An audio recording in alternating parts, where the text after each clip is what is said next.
For 12 years, Daniel had never seen his wife leave the house without her wedding ring. Until one Monday morning, he noticed her hand was empty. "Where's your ring?" he asked. Sarah froze. Then she quietly replied, "I sold it." Daniel couldn't believe what he heard. "You sold our wedding ring?" Sarah didn't answer, and that silence made him think the worst. Daniel had been working long hours for months. Money was tight, but he believed they were managing. That evening, he confronted Sarah. "Why would you sell the one thing that represents our marriage?" Sarah looked down. "I needed the money." "For what?" She didn't answer. Daniel became frustrated. "You could have told me," Sarah finally whispered. "I tried." Daniel remembered all the times she'd asked him whether they could talk.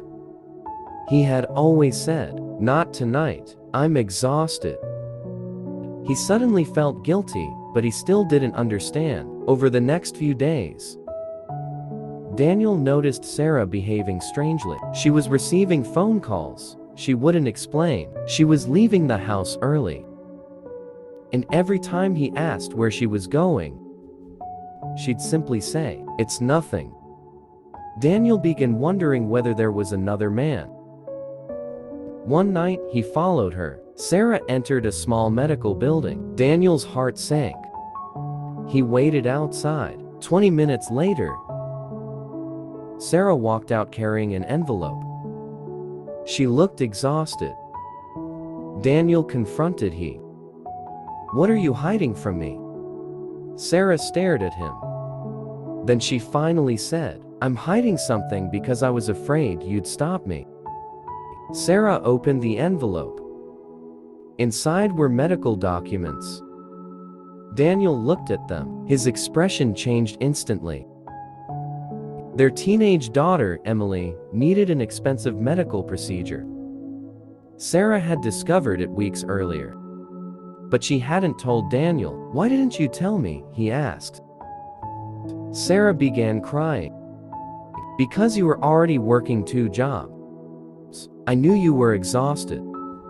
I couldn't watch you destroy yourself trying to pay another bill." Daniel stared at her. Then he asked, "So you sold your wedding ring?" Sarah nodded. "It was the most valuable thing I had that I could sell quickly." Daniel's eyes filled with tears. "You should have told me." "I know." Daniel sat beside her. For the first time, he understood what had really happened. His wife hadn't stopped loving him. She had sacrificed something that represented their marriage. Because she was trying to protect their family, Daniel took her hand. Then he said, "You shouldn't have carried this alone." Sarah cried. "I was scared." Daniel hugged her. "I was scared too." The next morning, Daniel went to the same jewelry store. He couldn't afford to buy the exact ring back. But he had an idea. He purchased a simple silver ring. When he came home, he placed it on Sarah's finger. She looked confused. "This isn't my old ring." Daniel smiled. "No." Then he said, "Our old ring represented the day we promised to stay together." He squeezed her hand. "This one represents the day we actually proved it."